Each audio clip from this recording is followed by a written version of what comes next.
नमस्कार सभी को। मैं मत्तू केवट।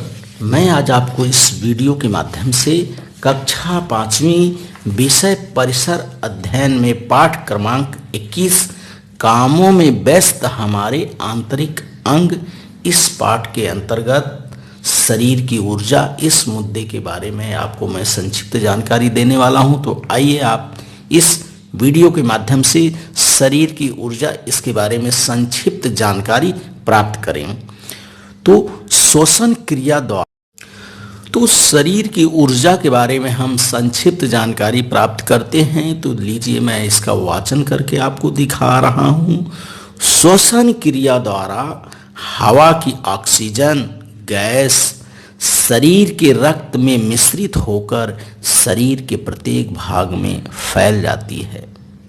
श्वसन क्रिया द्वारा हवा की ऑक्सीजन गैस शरीर के रक्त में मिश्रित होकर शरीर के प्रत्येक भाग में फैल जाती है।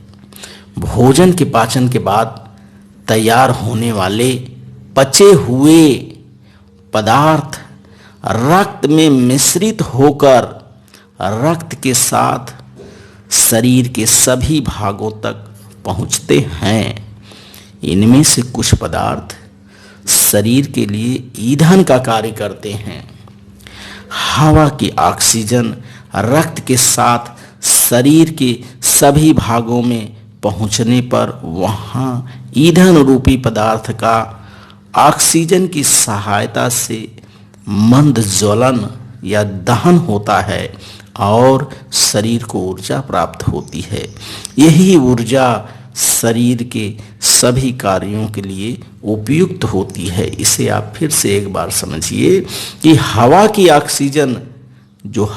ऑक्सीजन है, रक्त के साथ शरीर के सभी भागों में पहुंचने पर वहां ईंधन रूपी पदार्थ का ऑक्सीजन की सहायता से मंद ज्वलन या दहन होता है और शरीर को ऊर्जा प्राप्त होती है उसी ऑक्सीजन से।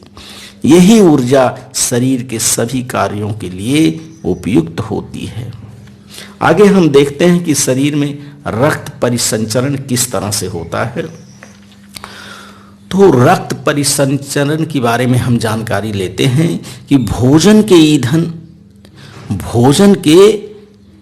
ईंधनी पदार्थ और हवा की ऑक्सीजन शरीर के सभी भागों तक पहुंचाने का कार्य शरीर की रक्त वाहिनियों में सदैव प्रवाहित होने वाला रक्त करता है। परंतु रक्त को सदैव प्रवाहित होते रहने का कार्य कौन करता है?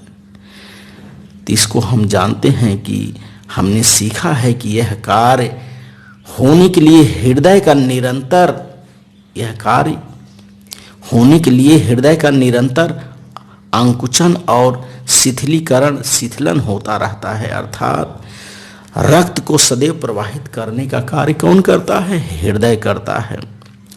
हृदय से रक्त को प्रवाहित कर ले जाने वाली और उसे पुनः वापस हृदय तक रक्त ले आने वाली रक्त वाहिनियों का एक जाल पूरे शरीर में फैला होता है।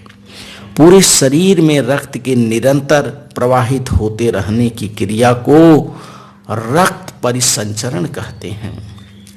रक्त की ऑक्सीजन के अतिरिक्त अन्य बहुत से पदार्थ हमारे शरीर के किसी एक भाग से दूसरे भाग तक पहुंचाए जाते हैं। यह काम रक्त परिसंचरण द्वारा ही संभव होता है। हृदय और रक्त वाहिनियों के जाल को सम्मिलित रूप से रक्त परिसंचरण कहते हैं। तो इस तरह से हम रक्त परिसंचरण के बारे में संक्षिप्त जानकारी प्राप्त किए कि हृदय से रक्त को प्रवाहित कर ले जाने वाली और उसे पुनः वापस रक्त ले आने वाली रक्त वाहिनियों का जाल पूरे शरीर में बिछा हुआ है और पूरे शरीर में रक्त के निरंतर प्रवाहित होते रहने की क्रिया को ही रक्त परिसंचरण कहते हैं। यह चित्र जो है देखिए, हमारे शरीर में रक्त परिसंचरण संस्थान का है कि रक्त वाहिनियां हमारे पूरे शरीर में इस तरह से जाल के रूप में बिछी रहती हैं और पूरे शरीर में हृदय से रक्त का परिसंचरण होता रहता है। हमारे जीवित रहने तक रक्त परिसंचरण की क्रिया ये दिन रात निरंतर चलती रहती है। यदि रक्त परिसंचरण रुक जाए तो हमारा शरीर भी शिथिल हो जाए। तो इस वीडियो के माध्यम से आप मानव शरीर के रक्त परिसंचरण और शरीर को ऊर्जा किस तरह से मिलती है इसकी जानकारी आप प्राप्त करते हैं।